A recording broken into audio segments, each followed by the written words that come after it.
काई ने चांदी चढ़ाई, काई ने धतूरो चढ़ायो, काई ने फल चढ़ायो, पर भैया पूरी दुनिया में तू ये कैसे पाए जो कि पूरो को पूरो ही मेरे ऊपर चढ़ गया। बोलो राधे राधे। तो भैया ऐसे ऐसे चोर को भी जो कृपा कर दे, ऐसा तो केवल एक ही है सके, मेरो भोले बाबा ही है सके भैया। पावन श्रावण मास चल रहे हो भैया, इनकी चर्चा आ रही।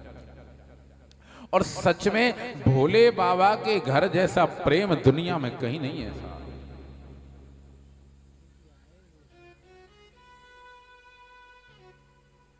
और मजे की बात है भैया, जितने भी दुश्मन हैं सब भोले बाबा के घर में इकट्ठे, सब दुश्मन एक ही घर में इकट्ठे, लेकिन फिर भी भोले बाबा बड़े प्रेम से रह रहे साहब।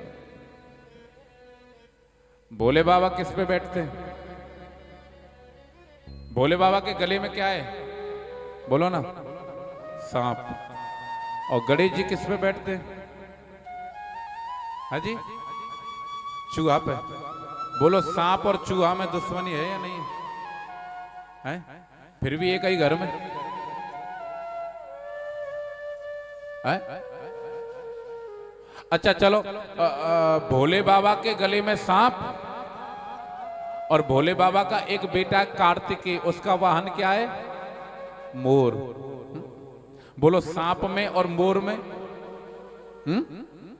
है या नहीं है दुश्मनी? फिर भी एक ही घर। अच्छा इसको भी छोड़ो, अगर किसी को भूत आ जाए तो क्या लगाते हैं? बभूत है? अगर भूत आ जाए तो बभूत लगाते हैं।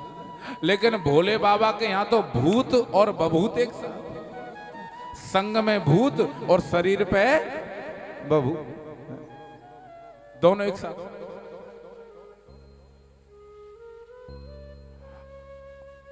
अच्छा, भोले बाबा का जो तीसरा नेत्र होता है वो क्या बरसाता है? आग। क्या बरसाता है? आग। और भोले बाबा के सिर पे क्या बह रही है? बोलो ना, गंगा। आग में और पानी में दुश्मनी है या नहीं?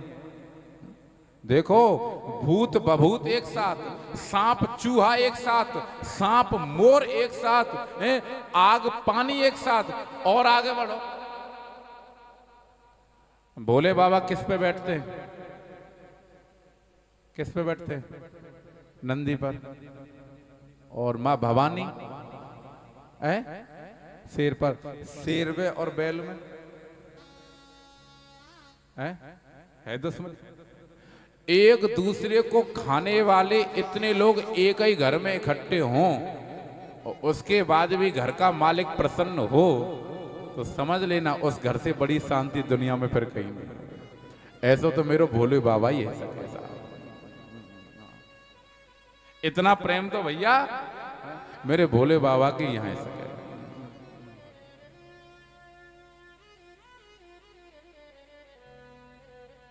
मां सती ने कही, बाबा हमारे घर में प्रेम है, यहां आ जाओ।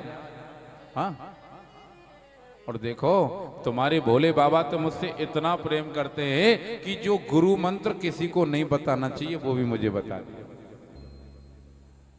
नारद जी ने कहा, अच्छा मैया इतना प्रेम करते हैं? हाँ मां, फिर तो आपको भोले बाबा ने ये भी बताया होगा, ये तो उनके गले में जो मुंडों की माला है ये किसकी?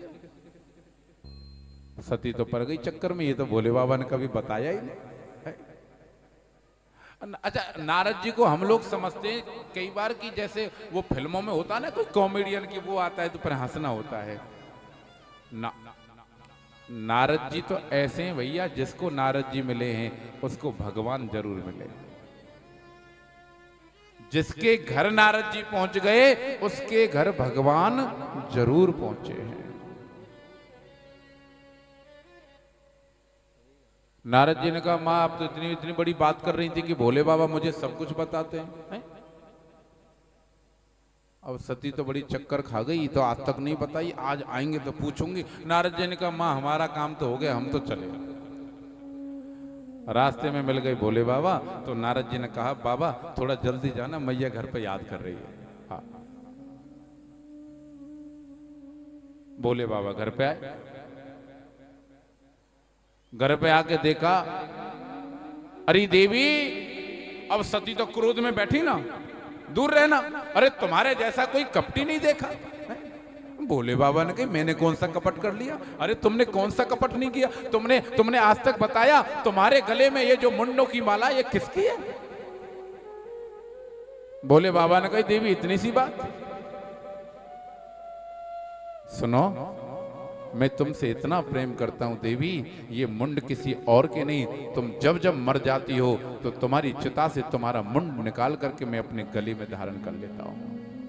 ये मुंडों की माला किसी और की नहीं है देवी, ये मुंडों की माला तुम्हारे ही शरीरों की है। सती ने कहा तब तो तुम और भी ज्यादा कपटी निकले। मैं मर जाती हूं तुम नहीं मरते, ऐसी कौन सी बात है?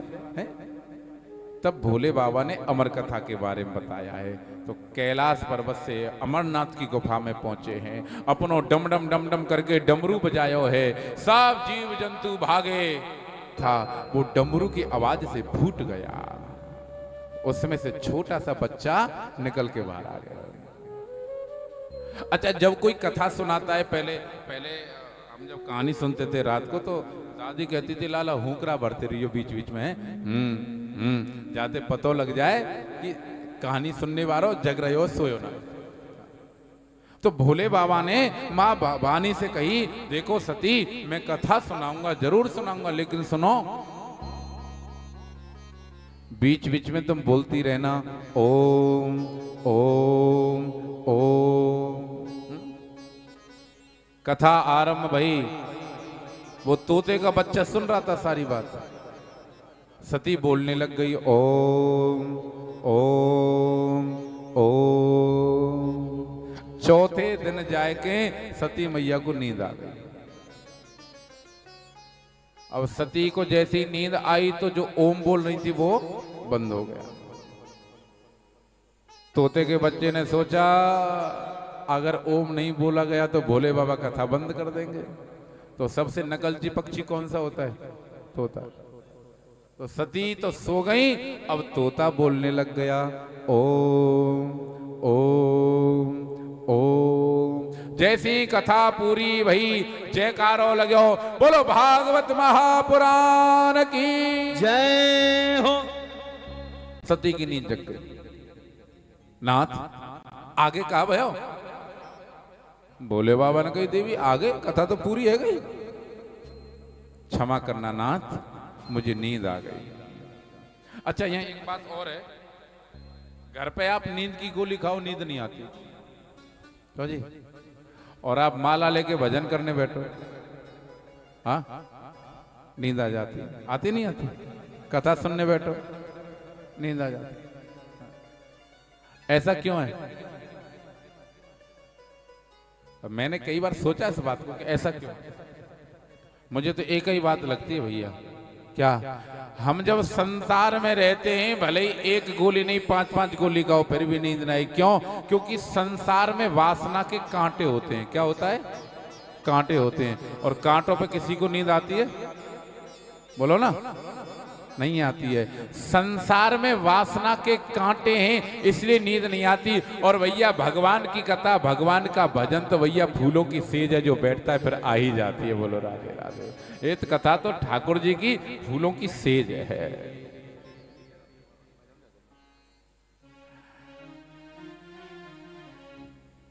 ये भगवान का नाम क्या है? ओ मीठे रस से भरोड़ी राधा रानी लागे। यहां सब मीठा ही मीठा है। भगवान की कथा फूलों की सेज और भगवान का नाम। ओ मीठे रस से भरोड़ी राधा रानी लागे, हो महारानी लागे। मन खारो कारो जमुना जीरो। अरे बोलो ना, मन करो करो। उठाओ दोनों हाथ, हरि बोल।